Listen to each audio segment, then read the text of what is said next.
Okay, students, today we have with us Dr. Ashok Kumar Balhara, senior scientist from Central Institute for Research on Buffaloes, Hisar. He's a budding, or you can very intelligent person. We have quite a few very intelligent person who do very dedicated research in the field of buffaloes, animal reproduction, and he is one of them. He has done his postgraduate from NDRI and PhD from Luas, Hisar. His expertise is in applied animal reproduction, climatology, and stress physiology, and has a number of research publications. Many, I think most of them are international publications in reputed journals, and has many research projects basically working at the effects of, basically how we can adapt our livestock with the climate, with the changing climate, so that in the coming years, keeping the same number of animals, we can have more sustainable production.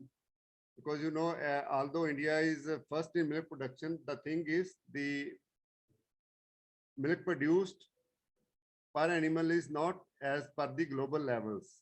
So ultimately, strategy in the coming years need to be that we have to take maximum production from minimum number of animals.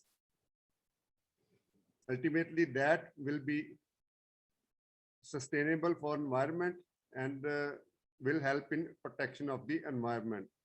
So in that case, we need to have various integrated strategies also, like pig, fish, dairy, backyard poultry, integrating all of them so that we can have some models where we can have strategies that we can improve not only the production from the existing number of animals, but also we can increase, or at least we can maintain the income of farmers from the livestock sector. So not taking much time, I hand over to Dr. Ashok, who shall enlighten our students with these strategies, which will be helpful in the future scenario for the sustainable livestock production. Over to you, Darsa. Thank you, sir. Thank you for those nice words, and I try to justify your so noble and so kind words. So right away, I come to the topic. The topic is, as you know, integrated strategies in livestock sector for environmental protection and sustainability. So it's a very broad area, I must say.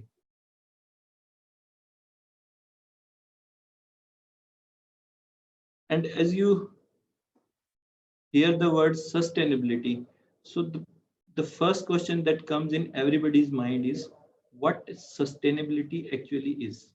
So I take back you to 2015, when 195 nations agreed that there will be some sustainable development goals which will be completed by the year 2030.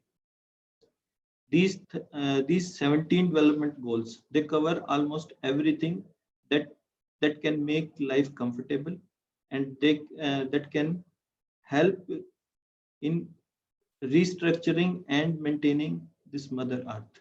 So these 17 goals includes a lot of things, and the primary one, the very first, is that there should be no poverty and there should be no hunger.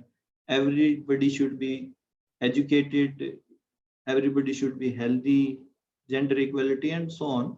There are so many things. If we go into detail, then there are 8 such development goals which livestock sector can contribute to, which includes eradication of poverty, eradication of hunger, good health for all, that includes even animals also, and gender equality and employment for everybody, responsible and consumption, which is responsible, in climate action, and of course everything on this land, every life should be comfortable. So these 8 sustainable development goals, they are related directly or indirectly to livestock farming, I must say. And if we can connect or we can suggest some pathways in which we have livestock as integral part, then there can be 4 such pathways which can help us in meeting these sustainable development goals. And I must remind you all that United Nations through FAO and other international organizations, they have given so much of focus on animal husbandry that everything or all development goals, they have livestock as an integral part. And these 4 pathways, they can include economic growth, equitable livelihood, then sustainable ecosystems, and of course, the last and not least, the nutrition and health. And all these pathways, they require a lot of partnership for meeting all these goals. And that is why there is a huge focus on development of partnerships and how people can interact with each other, the organizations can interact with each other so that these development goals can be reached. And if we go to a very basic thing, then how the livestock is affected by environment. Then there are certain components, just like water, rainfall, humidity, prevalence of diseases, and terrain, soil pH, and the availability of feed and fodder. So all livestock, they are dependent on all these components. So indirectly, we can say that environment affects all these livestock as well as the other way also. All livestock is affected by all these environmental factors as well. In the year 2014, the Food and Agriculture Organization, they came up with a modeling system. We call it the SOLM, mass flow components. Here they have listed all the activities, all the impacts in all food systems, food availability, everything is interconnected. And then you can model all these activities and these requirements and whatever you can call. So they are all integrated. One thing is linked to other, and that's how this modeling is done. So it has a human component. The food is ultimately available or indirectly. All these earths, whether it's fortunate or unfortunate, all human population is using earth's resources, and that is why the human component is a separate thing. And then food systems, which involves agriculture or livestock activities, they give food, and along with that food, these activities generate a lot of waste as well. And in processing also, there is a production of a lot of waste. The feed is available, or the feed that is available for the livestock is indirectly available to the human population. And all these activities, they contribute to environmental pollution, I must say. So this includes energy use, the greenhouse gases from agriculture, as well as the population, the livestock population, in which the major component is of methane. All dairy animals, all ruminants, they contribute to methane. Then there is a lot of disturbances in the level of nitrogenous for phosphorus through eutrophication, especially in the water bodies. Then all these agriculture and livestock, they occupy a lot of land. Afforestation, deforestation, soil erosion, all these, they are affected, or you have to address all those things. Then over exploitation is a major component when you go for all commercial activities. And lastly, the toxicity. When you have excess of everything, then you contribute to toxicity in the earth's structure. Basic component is affected at all, and that's how the things get disturbed in very shabby manner, I must say. So what is actually sustainability? To sustain as a meaning that you need to maintain, to support, or to endure it. And for agricultural sustainability, there are three components, or we can say there are three pillars: the economy, environment, and community. Whatever you are doing to the economy, you are benefiting the population. Whatever you are doing to the environment, you will be ultimately contributing to the human populations health-wise, and overall, the social and economic benefit that you can contribute to towards human population is the social and economic equity. So these are the three pillars of this sustainability concept. So for anything as we do today or in all our business activities, these three components, they must be there.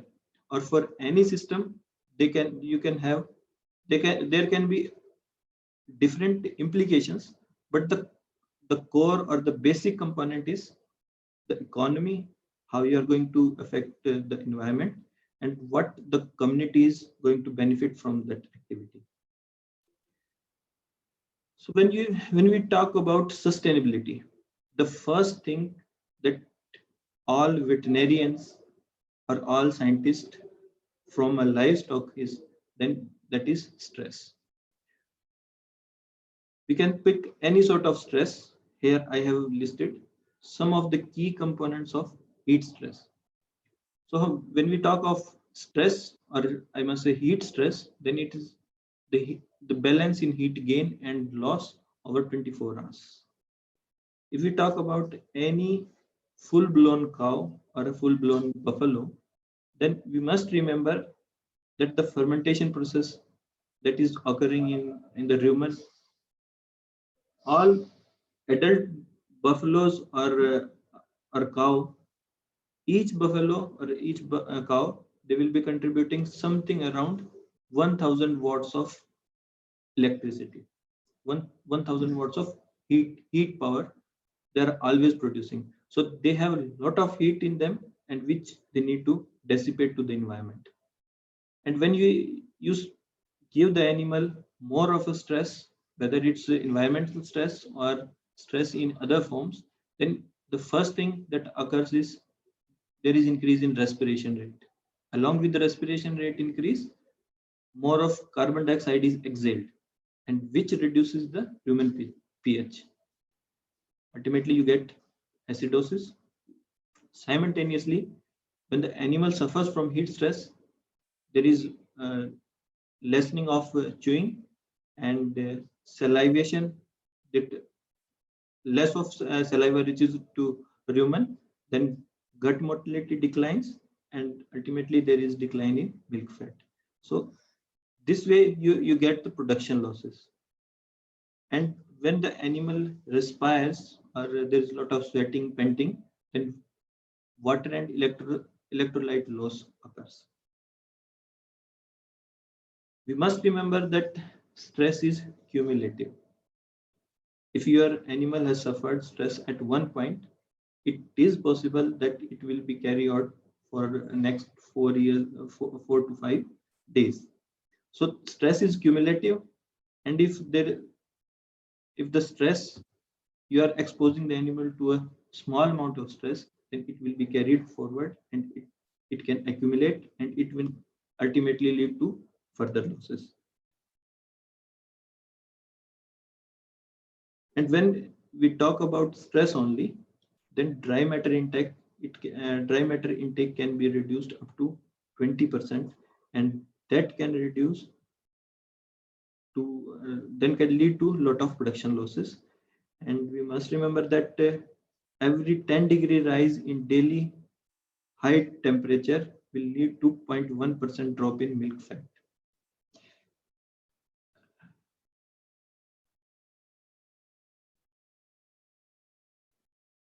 Okay, so if we talk about stress in general, and if we can locate where the stress is going to affect our animals, then the first thing that I talked about was respiration. More carbon dioxide will be out, so less sodium bicarbonate in the blood. Then the second effect comes on skin. You'll be losing a lot of sodium, potassium, and carbonates, and ultimately which leads to rumen acidosis. Then you lose lot of saliva. There is lessening of rumen motility, and there is decreased sodium bicarbonate. The other effect comes on the limbs. Lameness problem and laminitis is often seen. Then you reaches up to udder.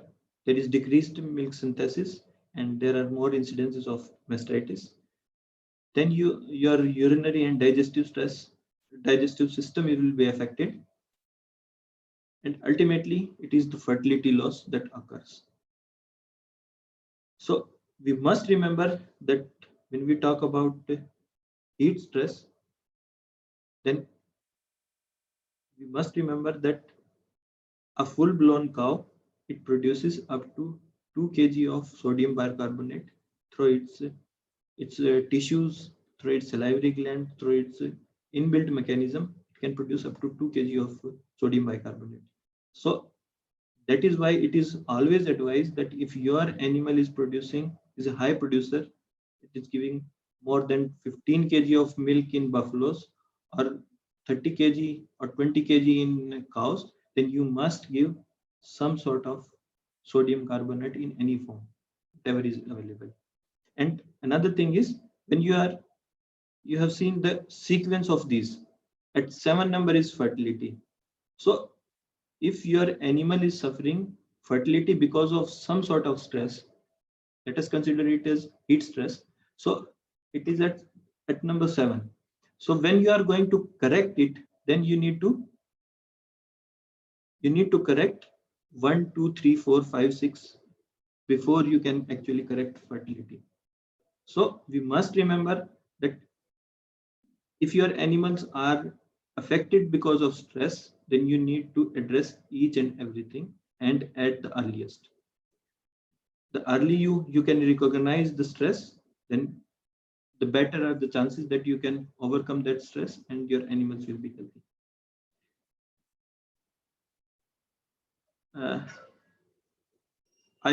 Because I am working on buffaloes, so I have kept a lot of things on buffaloes, but that does not necessarily mean that it is applicable to buffaloes. So it's just where I am working. That is why we have a lot of stress on buffaloes, and buffaloes are ultimately important to India.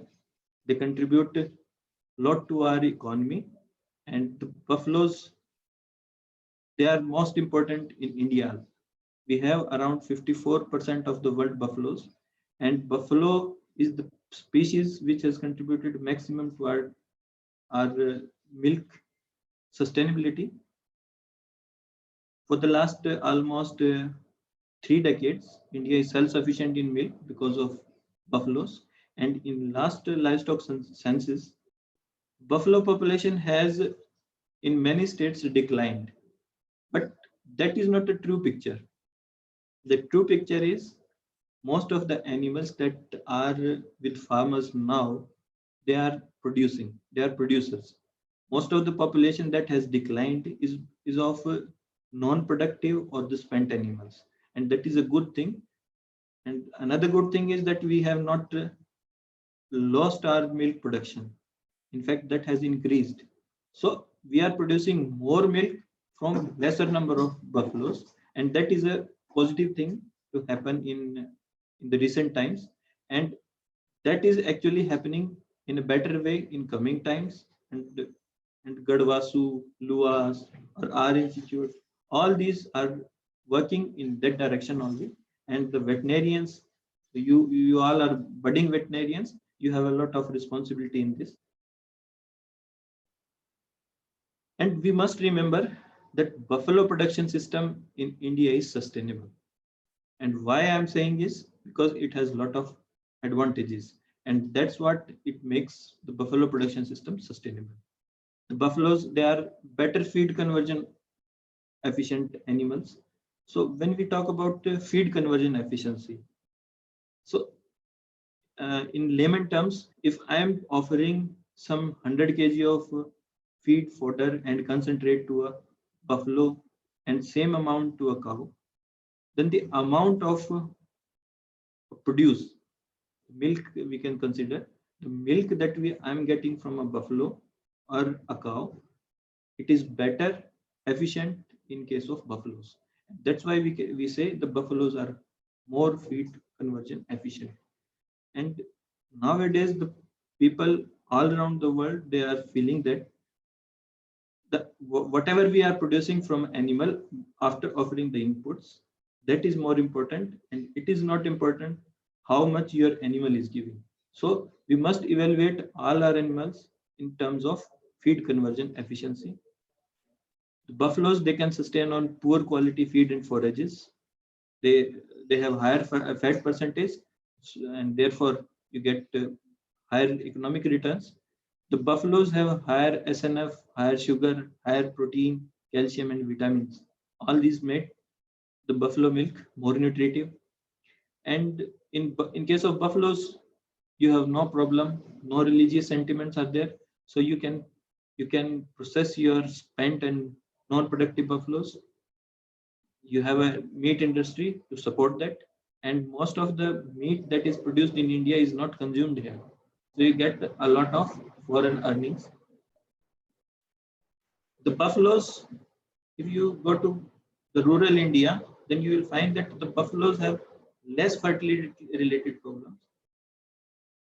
And a buffalo, just like in CARB, it's a government organization, but you can easily get buffaloes which have attained around 10 lactations, 12 lactations. So that sort of longevity. And if you compare it with a cow, then you need a lot of replacements each year. A cow can complete not more than 5 lactations in your herd, but a buffalo, if taken care well, then it can easily complete more than 10 lactations. In CIRB, we have a buffalo which completed 18 lactations. So these are those animals. And last thing is they are better adapted to the harsh conditions that India faces. So if you compare to any exotic breed of cow, HF or Jersey, then you face a lot of, or you have to move your lot of resources for maintaining a microclimate that is comfortable to the cows. In case of buffaloes, that is not at all required, and that makes the buffaloes more sustainable. So if we talk about a buffalo improvement, or how to make it more sustainable, then we can improve buffaloes by 4 ways. First thing is over the generation, how we can improve it. So over the generation, as we all know, the traditional method and the more recently the genetic improvement through molecular markers, that is the only method. But here, when we talk about sustainability and we have an issue of climate change, then we need to identify those animals which are better feed conversion efficient and which have lower production of methane. So we need to identify those type of animals. Up till now, we were looking only on milk production, but in the future, we need to identify those type of animals as well. Then increasing lifetime productivity per buffalo is our second strategy. So we can increase within lifetime of buffalo the production. For this, we should aim at a calf and year slogan. We should always remember that buffaloes or a cow that is with a farmer, it should produce at least one calf each year. So, and that we can achieve through by using all type of strategies that we have. You need to look at its nutrition status. You need to provide it a comfortable environment through microclimate modification, shed, and all that. And then you need to look at the young calf. You need to reduce their age at first calving. And you need to lot of focus on calf management, timely vaccination, then mineral supplementation, all these strategies they can be adopted. Then increasing lactation production, lactation wise, immediately, whatever animals you are having, you need to address their problems. And for that, you can increase feeding value of lower veggies. Most of the farmers in India, they are feeding whatever is available wherever it is available. So it is mostly the crop residue that we are offering. So we can supplement it with something else. We can go for ration balancing. We can conserve lot of fodder material through silage, haymaking. So all these have lot of importance and they can be looked along with these issues. So we should ensure that there is availability of quality fodder around the year. We should plan well in advance and so that there is no lean period. So you can from your any dairy establishment you need to plan in such a way that you are neither having excess production of milk or neither you are going for a very lean period. So that type of thing you need to maintain at your heart. And then we need to address the clean milk production concept. Healthy animal, healthy human being, healthy agriculture, and healthy environment. That is the ultimate goal of all sustainability development issues from United Nations, as well as it is our moral duty that what we are going to carry forward for the next generation. So that sort of one health issue concept that must be there in everybody's mind. So we need to give in a very precise manner what we are going to do with the antibiotics, how we are going to treat our animals, how they are going to affect our milk production, milk quality. So all those things are related. Then we need to control disease through vaccination and other general health measures. They need to be taken care of.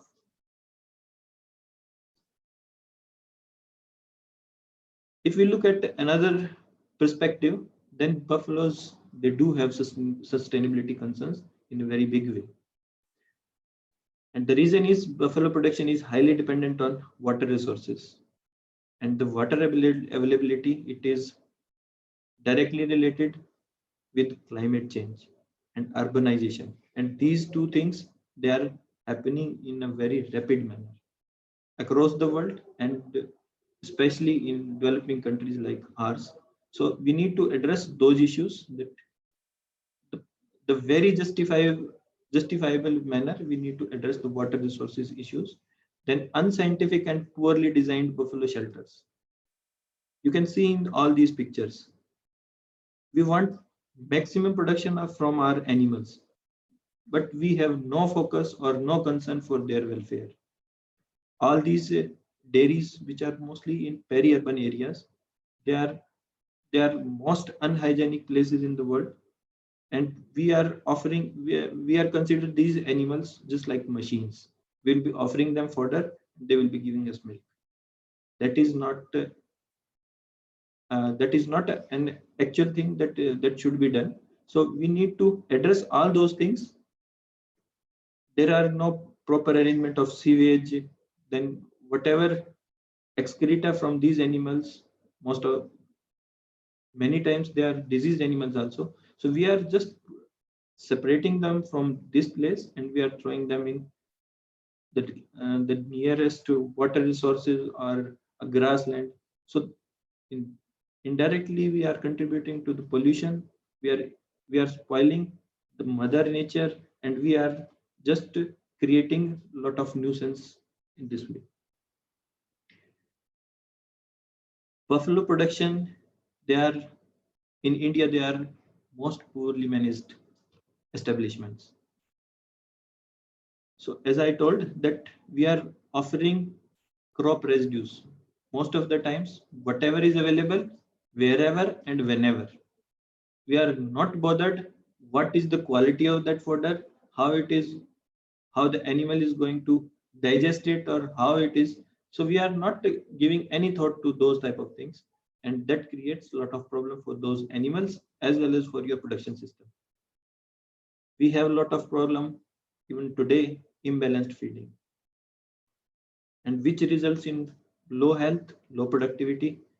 Then, and if we can just give a thought of why the animals are producing methane, then in the rumen fermentation process, the, the hydrogen that is being secreted from those fermentation pathways, that hydrogen requires a sink, and the carbon dioxide and water availability within the rumen, it is indirectly a sink for that nascent hydrogen, and that's how methane is produced.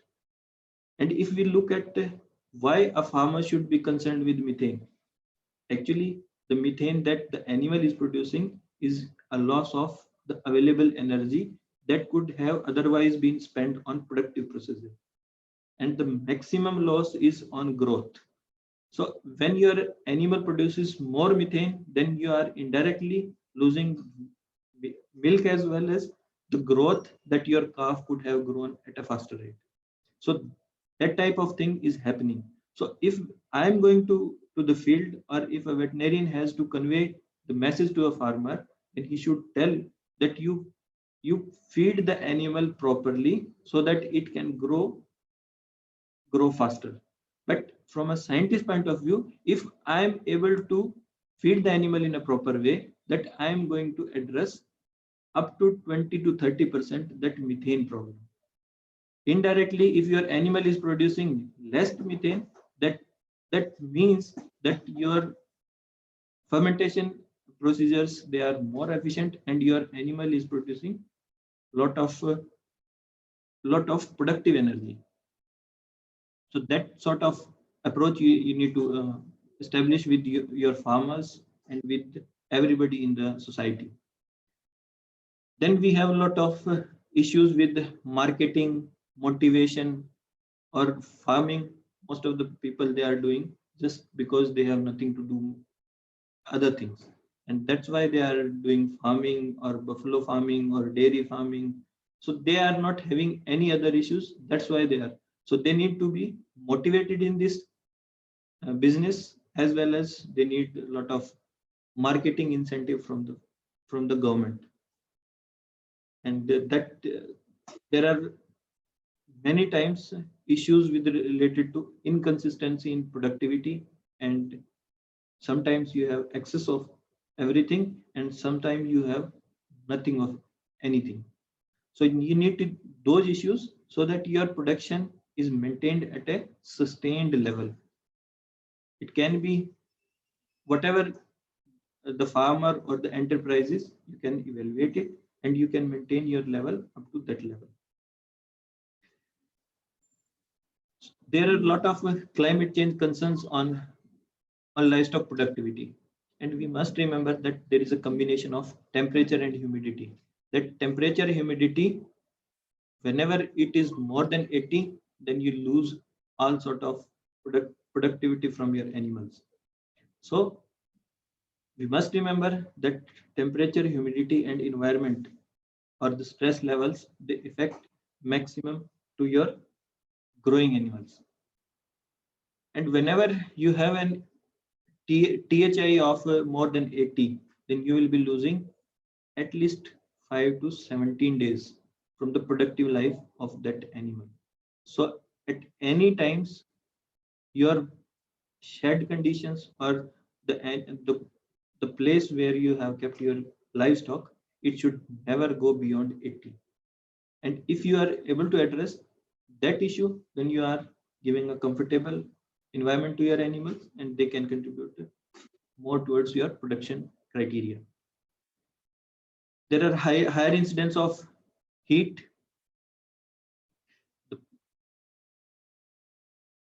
The world over, there is a lot of concern about rising temperature, and it has been predicted by the year 2040, the Earth's overall temperature will be increasing by 2 degrees Celsius, and that will lead to more incidences of heat, silent heat, more incidence of short stress, and which ultimately leads to low productivity efficiency. there are a lot of concerns about global warming. There will be more of stressful days. And if there are more of heat, then you will be requiring more of water. But where is that excess water? If we remember that low, the per capita availability of water in the year 1951 was 5177, and it has increased to 1820 in the year 2001. Decreased, yeah. So it has decreased. So how are we going to manage with that lesser amount of water?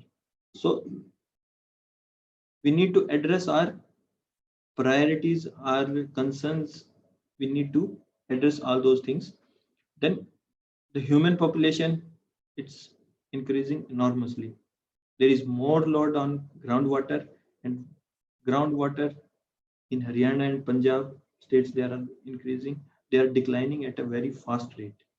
We are growing water guzzling crops, especially the paddy. So we need to address those things. We must remember that whenever we are planning for any dairy, then an adult animal, it requires at least 100 liters of water per day. If we are able to supply that amount of water, then it's okay. Otherwise, you are going to affect the production of your animals. In India, there is a lot of bovine population, and daily we requires a lot of drinking water for human as well as animal population, and we are not having that amount of water. Moreover, when there is rise in temperature, there will be a lot of other things which will be affecting the epidemiology of other diseases, especially FMD. Then we will be getting a lot of more cases of mastitis, calf mortalities will be there. And we must remember that when we talk of climate change, more concern is of the temperature minimum. If temperature maximum is increasing, that is not of that concern. Just consider a case in typical Haryana or Punjab village. In summer, we get temperature around 45 degrees during daytime. But during night time, that declines to something around 30, 28, or something at that level. But if I am not able to take that level to 30, 35, or it remains somewhat near to the temperature maximum, that whatever heat load that the animal has captured in its body, it will not be able to dissipate it. And that's how the heat load within the animal body, it builds up, and it leads to a lot of other complications, which are infested in form of lower production levels, either in terms of milk production or in growth or maintenance of pregnancy. Then there are a lot of other things that are correlated with this.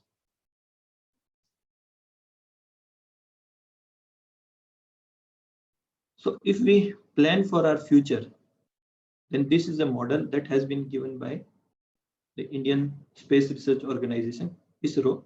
So they have predicted that if we are considering cattle, goat, and other species, then it is buffaloes only that is on, the population of buffaloes is on increase, and other species, they are on decline.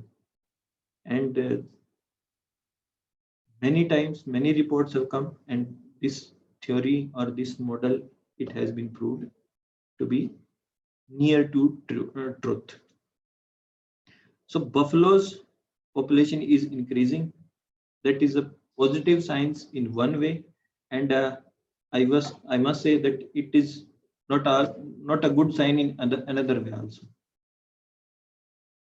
What should be the ideal situation is that our production should increase, but our population should remain constant to a level. There should be not much increase and not much decline. If your population is declining at a faster rate, you are losing a lot of germ plasma.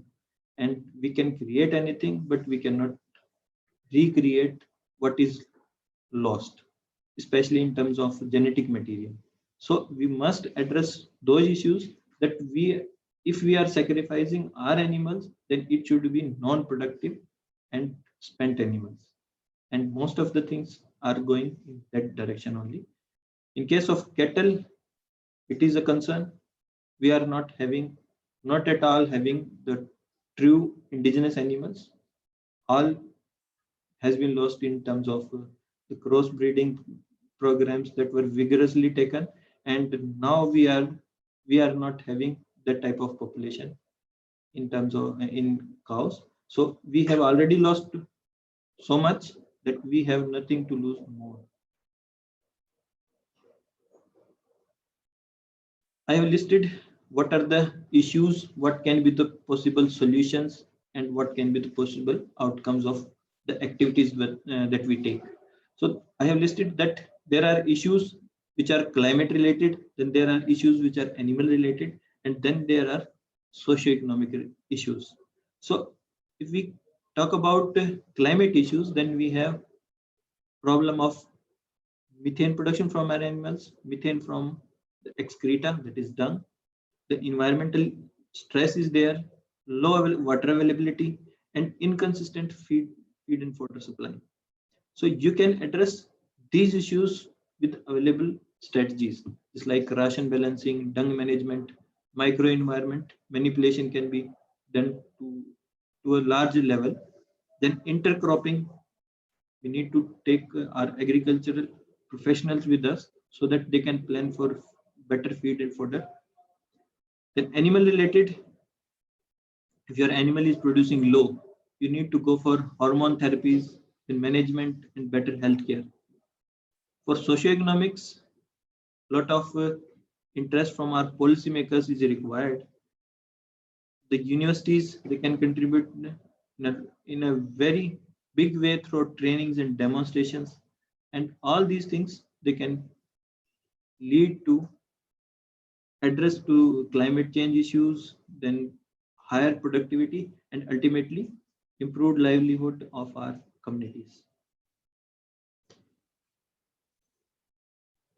And nowadays, when we talk about anything, we have a problem, then we say, then we have a opportunity. So if we have enteric methane, then we can go for biogas, dung management. There are newer technologies that are coming in very big way to address those issues. Then water conservation and recycling is another thing. Microenvironment manipulations in form of shed management. It's a very new science, and very meticulously people are just carrying out all those things. Then intercropping, crop rotation, and silage, all these things are relevant and they must be taken up. Then ration balancing, hormone therapies, management, everything has its importance, and these can be included in your strategies. We must cut our cost of production. Therefore, we need to utilize renewable energy sources, resources which are not conventional, especially feed and recycled water we can include in our strategies. Then all farmers, they should be encouraged for value addition, extra income, either from sale of animals, breeding of animals, or sale of biogas, manure, and all these things can be taken care of. And there are policymakers, our government, it should have a lot of focus on trainings and demonstration from scientific establishments like universities, like ICR institutes, everything, whatever knowledge these scientific organizations are having, it should be taken to the field, and that can happen only through trainings and demonstrations. So it has a lot of importance. Then we have very very established strategies for improvement of reproduction, for nutrition, for health, for management.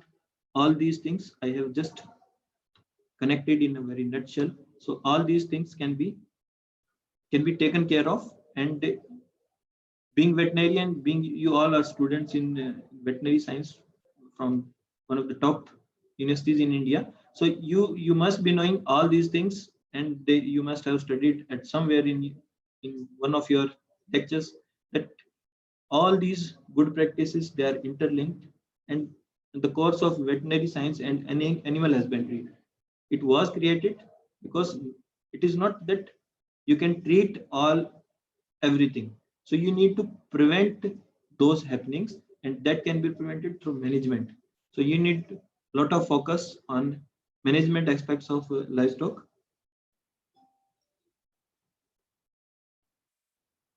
And we must remember that if your animal are comfort, if you are providing a lot of comfort or the best animal welfare to your animal, you will be getting a lot of betterment in your production levels, and you can save a lot of money in that aspect.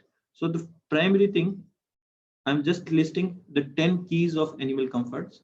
So you must maintain a stocking density in your herd. The herd where the shed where you have kept your animals, it should have space so that the animals can feel comfortable.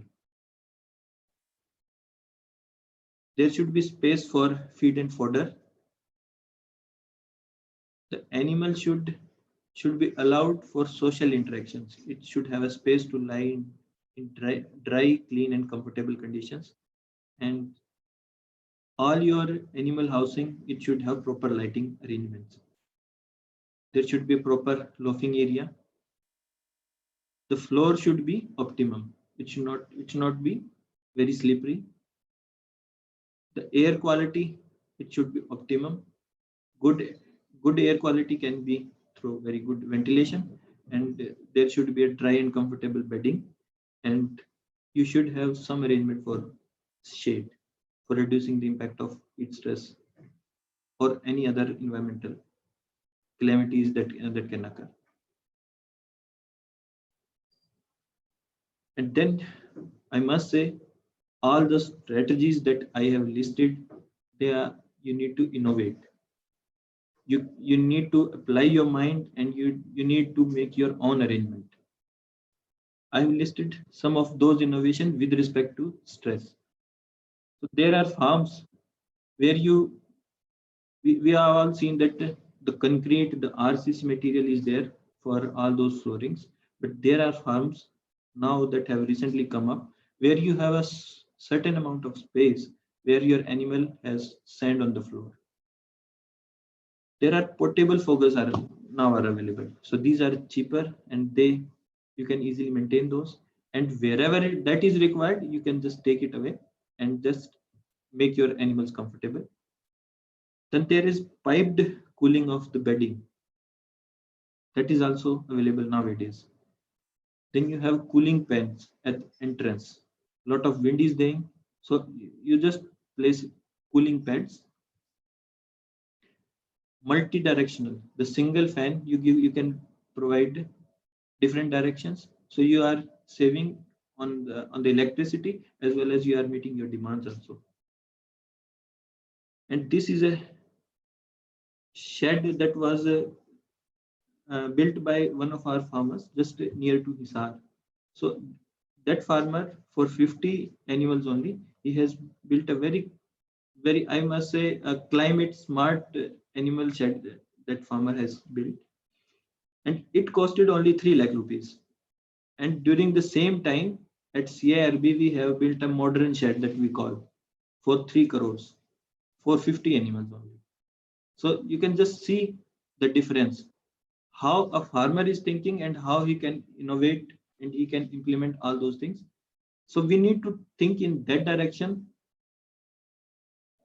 And this is a farm located in Rajasthan where a farmer has simply put a line of plastic pipe, and it has inserted a certain amount of sprinklers, and that sprinklers along with the shade, they are giving a very comfortable environment.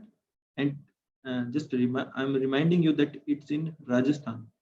So you can just imagine the amount of heat that area is getting and the amount of comfort that this farm is giving to its animals.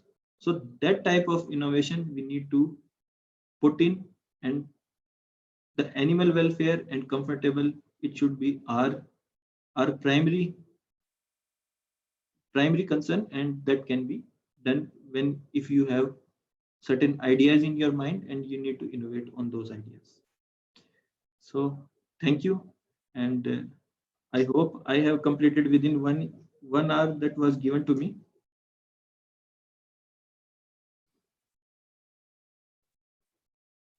Thank you, Dr. Bulara. Yes, you have completed within time, because we have validatory function after this. So that's why we requested you to keep this little bit short. Okay, sir.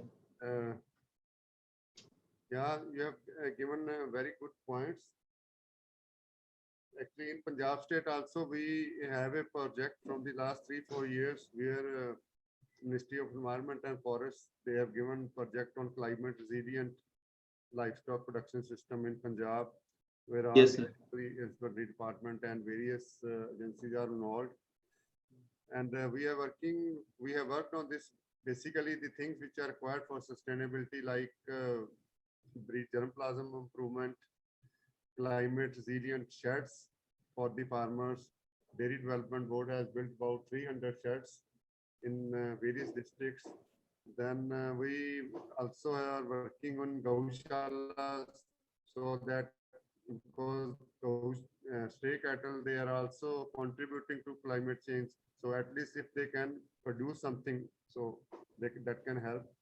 And we are also working on an insurance component, weather-linked insurance, so that farmer can be compensated if Yes. THI increases up to 72. With some of the insurance companies, we have made a prototype and it will be launched within a month, I think. So as per the recommendation of the scientists, like you and others, the government is doing something to help farmers Yes, sir. so that they don't suffer much, and we can plan at the earliest about the future scenario. I think any questions from audience? Okay, I think about 200 participants were there. So it was quite good, your presentation, and I think all have understood. No more questions, I think. Anything else you want to say? Dr. Sajjan Kumar is also visible. Yes, sir. Dr. Sajjan Kumar, any comments from your side for the livestock and sustainability? Any suggestion that you want to Any give? suggestions from your experience? Dr. Goman, this is very relevant topic which you have selected. Nowadays, it is gaining the momentum and it is the need of the hour. Every day temperature is increasing and the level of productivity of our animal is going down every day. And this is all due to this stress, environmental stress, maybe in the form of heat or other stresses, water scarcity, loss of vegetation, all these things, these are adding to the stress to the animals. So we have to focus on quality of the animals instead of quantity. Yes. If we will be reducing the number of animals and we will be keeping the good quality animals which will be having high productivity, then only we can take care of all these components which have been listed by Dr. Bulara. Okay. And that can only be effective and economical too. This is what I want to say, sir. Okay, okay. Thank you very much, sir. So at the end, I thank Dr. Shobkumar Bulara and Dr. Sajjan Singh and our students. They must be now aware about the climate change scenario. Thank you, Dr. Sir. We will meet you soon physically. Okay, sir. Thank you, sir. Okay, we are ending the session now. Thank you very much.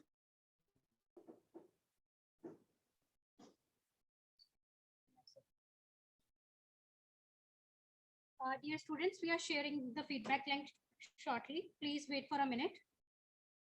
Can I leave now? Yes, sir. Sure, sir. Thank you so much, sir. Thank you.